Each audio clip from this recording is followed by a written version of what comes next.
کسی فرد کی جو اولین ذہنی پروگرامنگ ہے وہ اس کے والدین، اس کے گھر والے، اس کی فیملی والے، اس کے دوست، اس کے محلے والے اور پھر اساتذہ کرام جو ہے وہ کرتے ہیں۔ مریض جو ہے وہ اپنی ہسٹری جب جا کے ڈاکٹر کو دیتا ہے اور وہ سب سے پہلے جو فیملی ہسٹری ہے وہ لی جاتی ہے، اور اس کے بعد اگر خاندان میں اس سے قبل کسی بزرگ کو ہائی بلڈ پریشر، ڈائبٹیز یا ہارٹ کی جو ایشوز تھے، اور اگر خاندان میں پہلے سے یہ امراض جو ہیں وہ موجود ہیں، تو معالجے سے کہتے ہیں کہ اسی بھی یہ مرض ہوگا اور اتنا ہی خطرناک ہوگا۔ اچھا، چنانچہ وہ شخص ذہنی طور پر اس مرض کے لیے جو ہے وہ 100% جو ہے وہ مطلب ہے کہ وصول کنندہ بن جاتا ہے۔ جو مائنڈ سائنسز سے تعلق رکھنے والے لوگ ہیں وہ اس بات کو جانتے ہیں کہ ذہنی طور پر کسی بھی ہدایت یا سجیشن کو قبول کرنے کے لیے وصول کنندہ یا ریسیپٹر ہونا کتنا عام، ضروری اور مفید ثابت ہوتا ہے۔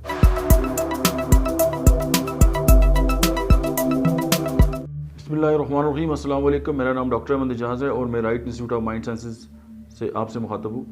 آج ہم اسی سلسلے کو آگے بڑھائیں گے اور آج ہم بات کریں گے کہ جو مائنڈ میپنگ اور ہماری جو صحت ہے اس کا آپس میں کیا تعلق ہے۔ جو جدید سائنسی جو تحقیق ہے وہ یہ دعویٰ کرتی ہے کہ کسی بھی فرد کی جو زندگی کی ابتدائی 7 سال ہیں وہ بے حد اہم ہوتے ہیں، اور انہی 7 سالوں میں اس فرد کی زندگی کی جو مکمل پروگرامنگ ہے اس کے مائنڈ کے اندر ہو جاتی ہے۔ وہ فرد اپنی بقیہ جو زندگی ہے وہ اسی جو پروگرامنگ ہے اس پہ عمل پیرا ہوتا ہے۔ 7 سال کی عمر تک کے جو عرصہ ہے اس میں جو عقائد، جو نظریات، اوہام، خدشات اور یقین اس کو دیے جاتے ہیں، وہ اسی معلومات، انفارمیشن اور ڈیٹا کی بنیاد پہ جو ہے وہ ساری زندگی جو ہے وہ آگے بڑھتا رہتا ہے اور اپنے عقائد، نظریات، اوہام، خدشات کو مزید ترقی دیتا ہے۔ کسی فرد کی جو اولین ذہنی پروگرامنگ ہے وہ اس کے والدین، اس کے گھر والے، اس کی فیملی والے، اس کے دوست، اس کے محلے والے اور پھر اساتذہ کرام جو ہے وہ کرتے ہیں۔ تقریباً ہر معاشرے میں معالج کے صحت کے متعلق جو باتیں ہیں ان کو حرف آخر مانا جاتا ہے، اور تقریباً ہر بچے کو بچپن سے ہی یہ بتایا جاتا ہے کہ ڈاکٹر جو ہے وہ صحت کے متعلق جو بھی بات کرتا ہے وہ درست ہوتی ہے، اور یہ ایک طرح سے جو ہے وہ بہت ہی ایک اچھا نظریہ یہ یقین ہے، کیونکہ خود علاجی یا سیلف میڈیکیشن جو ہے بہرحال ایک خطرناک جو ہے طرز عمل ہے۔ لوگوں کی اس یقین کی بدولت جو معالجین ہیں ان پہ جو ہے وہ دوہری جو ہے وہ ذمہ داری جو ہے عائد ہوتی ہے کہ نہ صرف وہ مریض کی بیماری اور جسمانی صحت کا علاج کریں بلکہ اس کی ذہنی تطہیر اور مثبت جو ہے وہ ذہنی تربیت کریں، اور اگر یہ نہیں کر سکتے تو کم از کم اس کی جو ذہنی جو منفی جو پروگرامنگ ہے وہ مطلب کم از کم اس سے اوائڈ کریں۔ ایک مثال سے آپ کو سمجھانے کی کوشش کرتا ہوں کہ فار ایگزامپل مریض جو ہے وہ اپنی ہسٹری جب جا کے ڈاکٹر کو دیتا ہے اور وہ سب سے پہلے مریض کی جو فیملی ہسٹری ہے وہ لی جاتی ہے، اور اس کے بعد اگر خاندان میں اس سے قبل کسی بزرگ کو ہائی بلڈ پریشر، ڈائبٹیز یا ہارٹ کی جو ایشوز تھے، اور اگر خاندان میں پہلے سے یہ امراض جو ہیں وہ موجود ہیں، تو معالجے سے کہتے ہیں کہ اسی بھی یہ مرض ہوگا اور اتنا ہی خطرناک ہوگا۔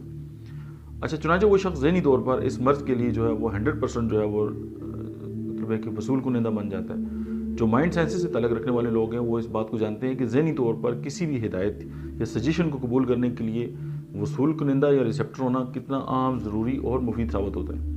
اور ہپنوسس میں بھی آپ نے یہ دیکھا ہوگا کہ جو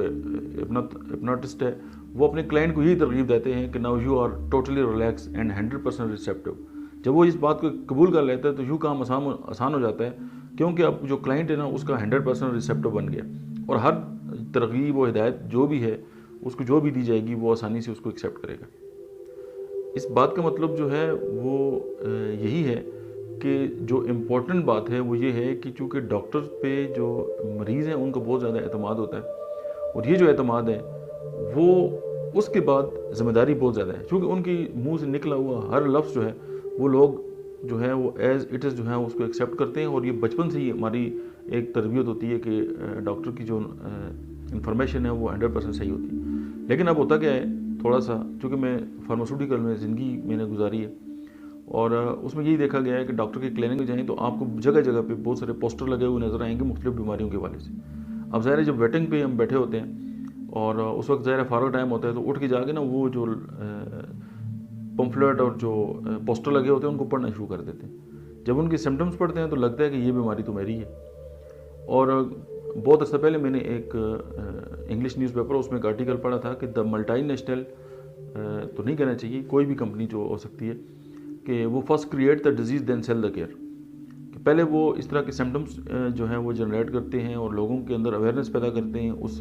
ایک نئی جو ہے وہ ڈیزیز کے حوالے سے، اس کے بعد جو ہے وہ اپنی جو پروڈکٹ ہے وہ سیل کرتے ہیں۔ اب ہوتا کیا ہے کہ اس کا مقصد نہ تو فارماسیوٹیکل کمپنیز پہ بات کرنا ہے، نہ ہی کسی ڈاکٹر کی توہین کرنا ہے. یہ جسٹ انفارمیشن کے لیے ایک بات جو ہے وہ سمجھائی جا رہی ہے کہ